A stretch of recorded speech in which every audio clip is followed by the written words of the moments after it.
আসসালামু আলাইকুম। চলে এসেছি নতুন আরেকটি ব্লগ নিয়ে। শুরু করছি দুপুরের রান্না থেকে। দিনটি ছিল শুক্রবার। শুক্রবার মানে সাপ্তাহিক ছুটি, ছোট বড় সবাই একসাথে বাসায়। শুক্রবার মানেই আমাদের দুপুরের ভুরিভোজ। আজকের ভুরিভোজের আয়োজনে ছিল মুরগির রোস্ট, গরুর মাংসের ভুনা, চিংড়ি মাছ ভুনা, আর সাথে ছিল সাদা পোলাও।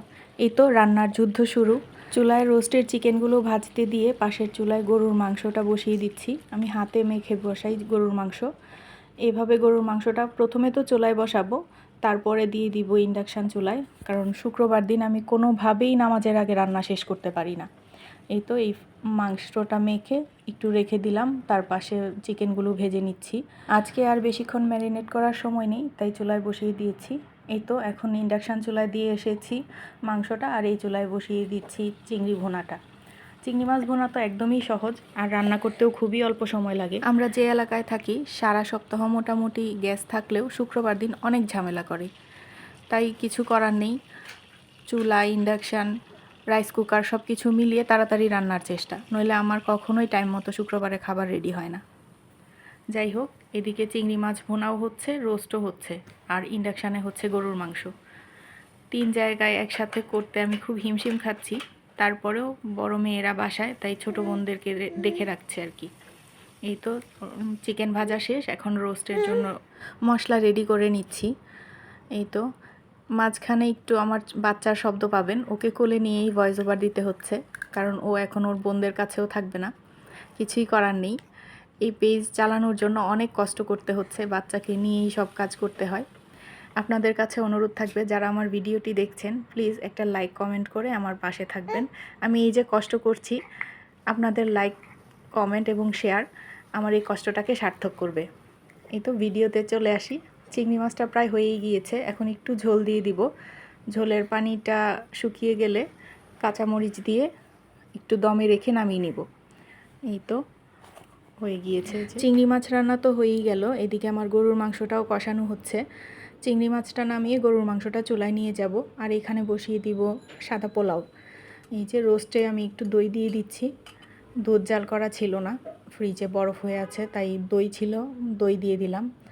তো দইটা একটু মশলাটা কষিয়ে তারপরে রোস্টের ভাজা চিকেনগুলো দিয়ে দিচ্ছি। কিছুক্ষণ একটু উল্টে পাল্টে মশলাটা মাখিয়ে তারপরে একটু ঝোল দিয়ে দিব। এর মধ্যে মশলাটা চিকেনের ভিতরে ঢুকে যাবে। এই তো আমার বাসায় বাচ্চারা রোস্ট খুব একটা পছন্দ করে না, তাই আমি একটু ঝাল ঝাল করে এভাবেই রান্না করি।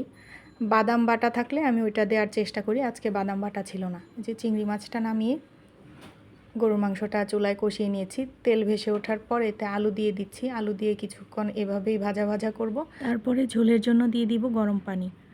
আমি ঝোলের পানি সবসময় গরম পানি দেওয়ার চেষ্টা করি, এতে মাংসটা সেদ্ধ হয় সুন্দরভাবে। এই তো রোস্টটাও প্রায় হয়ে গিয়েছে, এখন আরও কিছুক্ষণ দমে রাখবো। মাংসে ঝোলের পানি দিয়ে দিচ্ছি।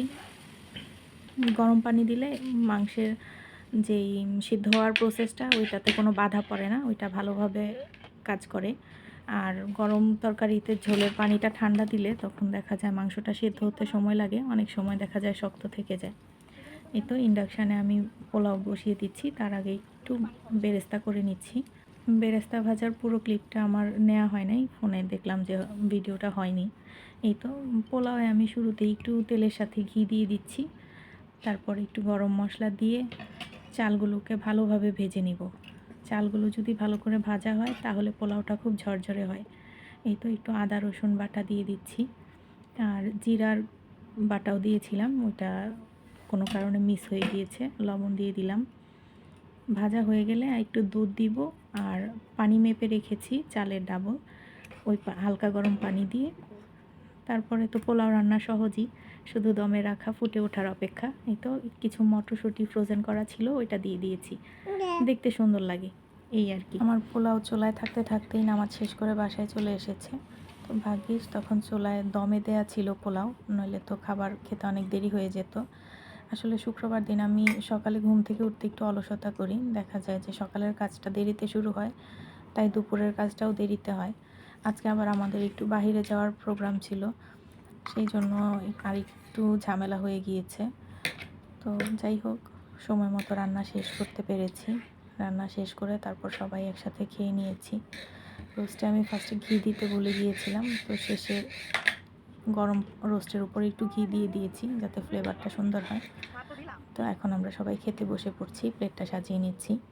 প্লেটটা সুন্দর করে সাজিয়ে নিলে আমার কাছে খাবারটা খেতে বেশি ভালো লাগে।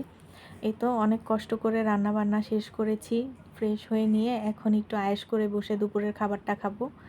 এই তো শেষ পাতে ছিল দই। আমার বাসায় আবার টক দই মিষ্টি দই দুটোই আনতে হয়।